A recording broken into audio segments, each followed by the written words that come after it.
You know, the most dangerous sound in a business transition, it actually isn't arguing, it's silence. Oh, absolutely. Silence is the silent killer. Right. Like if you are handing over a business and your successor is just quietly smiling and nodding, well, you are likely driving straight toward a cliff. Mhm. So welcome to a special deep dive on Transfer Ready by Succession Strength. Today, we're opening up our internal files to share our company's expertise on the the emotional landscape of business handoffs. Yeah, and it's so important because we spend so much time on the logistics of these handoffs. The tax implications, the legal structures, the cap All tables. the paperwork. Exactly, the paperwork. But the silent, invisible gap where transitions actually break down. It has nothing to do with a lack of business acumen.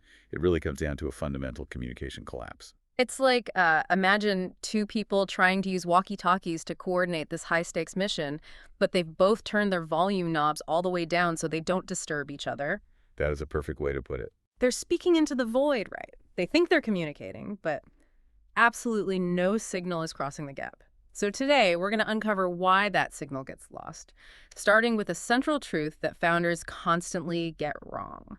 And that truth is, when a successor is silent, it isn't a sign of confidence, it's a survival mechanism. Right, and that survival mechanism kicks in because successors are carrying this immense psychological load that they feel they just cannot share. Let's look at the actual architecture of that anxiety. Because these fears, they don't just exist in a vacuum. They trigger each other. Oh, for sure. It's a domino effect. Exactly. And it almost always begins with the sheer crushing weight of the founder's legacy, the fear of failure. Which, I mean, that is a completely different type of fear than just starting a new job. Oh, completely. If you start a new role at a random company and you fail, you just get fired. You update your resume. But if you fail here, you are the person who destroyed a 30-year legacy. You're the one who crashed the ship that someone else built from scratch. Yeah, the psychological stakes are existential. You aren't just managing a business, you're managing a monument. And because the successor feels that intense pressure not to break the monument, it creates this immediate, hyper-vigilant paranoia about the existing team. Oh, the team, right, because those legacy employees are the ones actually keeping the monument standing. Exactly. And their loyalty is to the founder, period. So the successor is sitting in a meeting, and every side glance, every slight hesitation from a senior VP, it feels like a massive referendum on their leadership. I can only imagine. You're just waiting for someone to undermine you. And we see this constantly in our internal analysis. It's rarely overt insubordination. It's not people yelling in the boardroom. No, no. It's the subtle sabotage. It's the VP who says, well, sure, we can try your idea, but your father usually preferred we do it this way. Or they quietly bypass the successor and go straight to the founder's office for, advice. Wow. Yeah, that would sting. Right. So the successor lies awake, wondering if the loyalists will ever truly accept them, or if they are just biding their time until the transition fails. And that subtle sabotage, it feeds directly into a deeply personal dynamic, especially in family businesses. Because you're not just fighting the ghost of a CEO, you're fighting the shadow of your parent. It's this pervasive fear of forever being the kid. Yes, the shadow. It is profound because it traps the successor in this totally no-win scenario regarding their own identity. Think about it. If the business thrives under their leadership, the market and often the internal team credits the founder's excellent training. The parent gets the applause. Exactly. But if revenues dip by even 2%, that failure is hung entirely around the successor's neck. It's like wearing someone else's custom-tailored suit. You see it on the mannequin in the window, and everyone tells you how incredibly fortunate you are to receive it. Oh, I love this analogy. Right. But then you put it on, and it pinches you under the arms. The sleeves are a quarter inch too short. It's suffocating you. And the absolute worst part is you aren't allowed to complain about the fit because it was an incredibly expensive gift. That is the perfect visualization of the internal conflict. You are trapped in the shape of someone else's success. And when you are wearing a suit that doesn't fit, but everyone insists you look great, it creates a massive cognitive dissonance. Which just breeds imposter syndrome. Huge imposter syndrome. Yeah. It's this intense gap between the title and reality. Because you look at the plaque on the door, it literally has your name on it, but your gut is screaming that you haven't actually earned it. Precisely. The founder might tell them they are the one, they get the corner office. But the successor knows the truth. They haven't been truly tested without a safety net. They've never flown solo. Right. Have they ever managed a full-blown supply chain crisis completely alone, without the founder stepping in at the 11th hour to make the final call? Usually the answer is no. So they carry this terror that someday soon a crisis will hit and everyone will realize they're just wearing an oversized suit. And all of that, the legacy, the team paranoia, the shadow, the imposter syndrome, it all builds up to this breaking point, which triggers what we call the ultimate taboo. Yeah, the big one. What if the successor realizes they don't even want the job? This is the most dangerous secret of all. What if your true passion lies in a completely different industry? What if you want to sell the company or completely pivot the business model or, just close it down? In the context of a family transition, voicing that feels like an emotional betrayal. You can't just casually bring that up at the Thanksgiving table. No, absolutely not. It would fundamentally shatter the founder's reality. So to avoid shattering that reality, the successor chooses silence. They don't voice the desire to pivot. They don't confess the imposter syndrome. They don't complain about the legacy team. They just smile. Which is wild. It is. But this brings us to what might be the most crucial structural disconnect in the entire transition process. Founders and successors are essentially speaking two completely different emotional languages. Let's break down the mechanics of that disconnect. Because from the outside, the founder is looking at a successor who is nodding in meetings, taking on new accounts, and generally, keeping the peace. Right. So the founder logically assumes that this quiet compliance equals confidence. They think, I gave them the keys, they aren't crashing the car, we are good to go. And that assumption is incredibly dangerous. In our experience, we almost never see a case where a quiet successor is an excited, ready successor. The silence is entirely a defensive posture. Just a shield. Exactly. The successor stays quiet because they are terrified of appearing ungrateful for this massive financial and professional gift. They assume every other successor in their position is confident, so they must be uniquely defective for feeling this anxiety. Oh, wow. So it essentially becomes a high-stakes game of emotional chicken. Yes, playing chicken. The founder is thinking, I need to back off and not coddle them so they can spread their wings. And the successor's thinking, if I show even a crack of weakness, they're going to think I'm incompetent and take the whole thing away. Yep. Both sides genuinely believe they are protecting the transition. Yeah. But the distance between them is just growing by the day. That's the tragic irony. Yeah. The silence isolates the successor completely. The founder just goes about business as usual, attending their strategy meetings or focusing on the board, totally oblivious to the fact that their future CEO is literally drowning in anxiety just down the hall. It happens every day. So, okay, if I'm a founder and my successor is terrified but silent, what does that actually look like on a Tuesday afternoon? Because it probably just looks like they are doing their job. What is the tangible mechanism of this breakdown? It manifests as a very specific three-stage cycle of withdrawal. Because when fears go unspoken, they don't just evaporate, they metabolize into resentment. Resentment is a great word for it. Yeah, and the first stage we see is that the successor stops bringing ideas. Because why bother if you spend 3 weekends researching a new digital marketing strategy and you finally bring it to the table, only to be met with a patronizing, well, we've always relied on traditional networking. Kid, you learn very quickly not to stick your neck out. Exactly. The psychological reward for innovation drops to 0, but the risk of rejection remains high. So they just stop innovating. And that leads to the second stage. They start making decisions. They just freeze up. Because making a difficult call involves risk. If there's a high probability that the founder will swoop in and override the decision anyway, the logical survival tactic is to become passive. You essentially train yourself to become an order taker. You wait for instructions because it's the only way to guarantee you won't expose your imposter syndrome or make a mistake that gets hung on your permanent record roll. That's it. And once a leader stops bringing ideas and stops making decisions, the third stage is inevitable. They stop caring. Wow. The psychological ownership of the company reverts entirely back to the founder. The successor is just a highly paid employee. They show up at 8 a.m., they sit at the mahogany desk, they sign the papers put in front of them, but the fire is completely extinguished. It's basically quiet quitting. Quiet quitting at the executive level. Right, happening at the absolute highest level of the organization.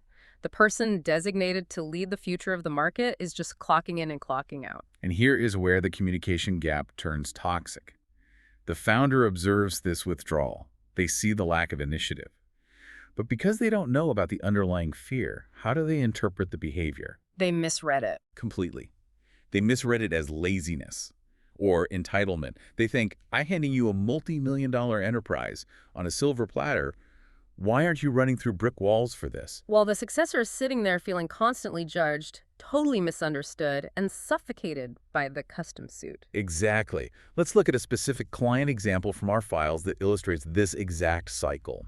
Let's talk about Sarah. Oh, this is a perfect case study. Because Sarah is someone who, by every traditional business metric, was a slam dunk. On paper, she was the absolute ideal candidate to take over her father's mid-sized manufacturing business. She had a top-tier MBA. She'd spent 8 years rotating through different departments inside the company. Operations, sales, finance. So she knew it all. She knew the product lines inside and out. But inside, Sarah was paralyzed by almost every fear we just discussed. She was carrying the legacy fear, the team fear, all of it. All of it. She was terrified of tanking the margins her father had built over 30 years.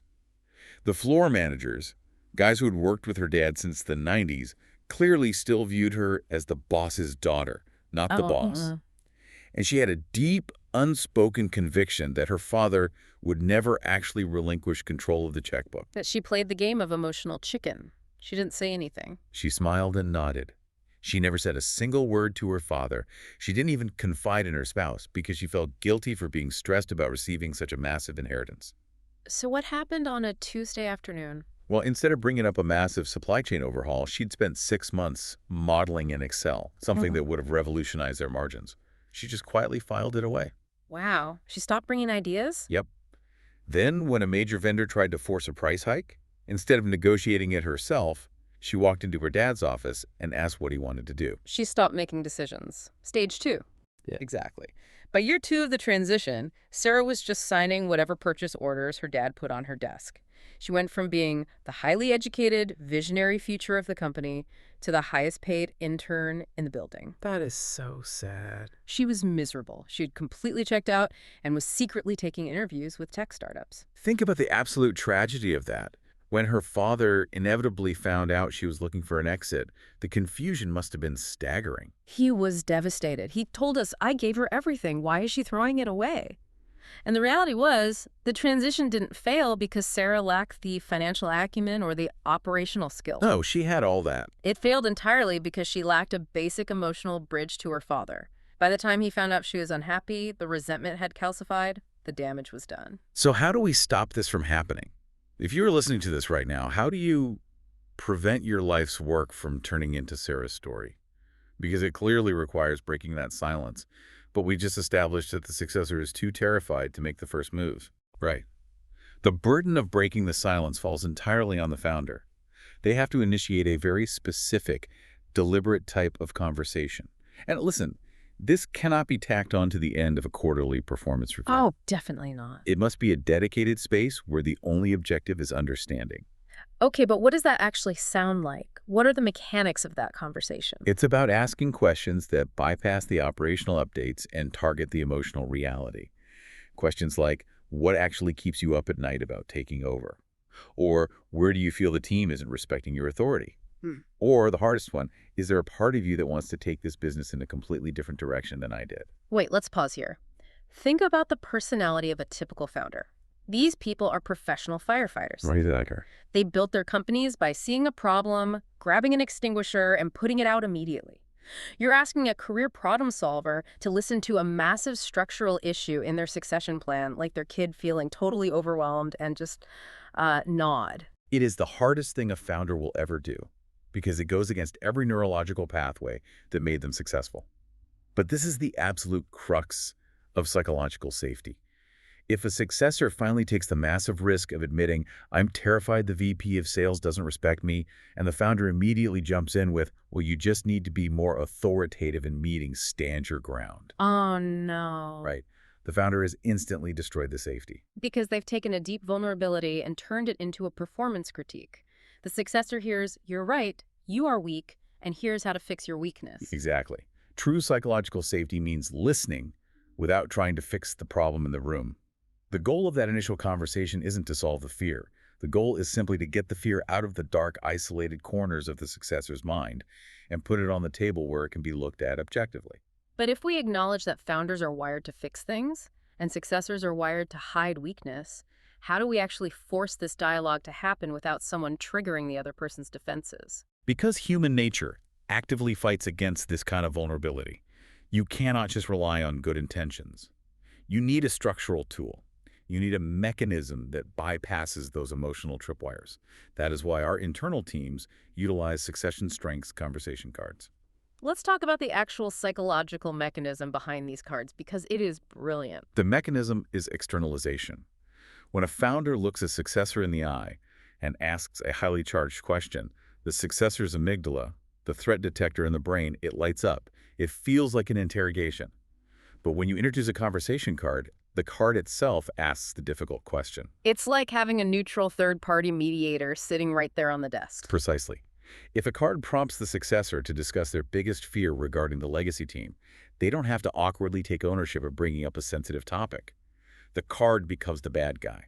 It completely lowers the emotional temperature in the room. You aren't arguing with each other. You are both sitting on the same side of the table, analyzing the prompt on the card together. You can literally say, wow, this is an awkward question, but since the card is asking, it gives everyone a psychological out while still forcing the necessary truth to the surface. It makes the unspoken suddenly speakable. And that honesty is the only thing that will save a transition. A successor who voices their fears isn't weak. They are finally being honest. And a founder who listens without immediately fixing isn't failing. They are finally getting informed. So as we wrap up this deep dive into our internal files, let's trace the path we just walked. We started with the realization that silence is a survival mechanism masking massive fears. The weight of the legacy, the subtle sabotage of the team, the shadow of the founder, imposter syndrome, and the taboo of wanting out. Right. We saw how those fears, when buried, metabolize into withdrawal and resentment, turning visionary successors into quiet quitters like Sarah. And we learned that the only way to break that cycle is through structured, psychologically safe conversations that bypass our natural defenses. Which brings me to a final, completely counterintuitive thought for you to chew on. We talked about the ultimate taboo, the fear that the successor actually wants something different or wants out entirely. The ultimate Thanksgiving dinner conversation killer. Right. But consider this. What if a successor finally admitting out loud through a structured conversation that they absolutely do not want the role? What if that isn't a failure at all? That's hard for a founder to swallow. It is painful, yes. But what if that confession is actually the most valuable, time-saving piece of information a founder could ever receive? Oh, because it stops the train before it crashes. Exactly. Discovering that truth in a safe conversation today allows the founder to make alternative plans. Hire an outside CEO, sell the company, restructure, while there is still time. That is infinitely better than discovering it 3 years later when the successor is miserable, the company is losing value, and the family relationship is completely destroyed. Honesty, even when it is brutal to hear, is a gift. It is vital business intelligence. That completely reframes the narrative. It turns a worst-case scenario into a strategic advantage. If you are listening to this right now and recognizing yourself, whether you are the founder staring at a surprisingly passive successor, or the successor staring at the ceiling at 2 a.m. wearing a suit that doesn't fit you, you do not have to navigate this blind. Visit successionstrength.com or email info@successionstrength.com to discuss your own unique situation. Get the structured tools you need to build that emotional bridge before the silence causes permanent damage. And make sure to follow the Transfer Ready by Succession Strength podcast for more of our internal expertise and deep dives into the invisible realities of business transitions. You don't have to use walkie-talkies with the volume turned down anymore. Thanks for joining us.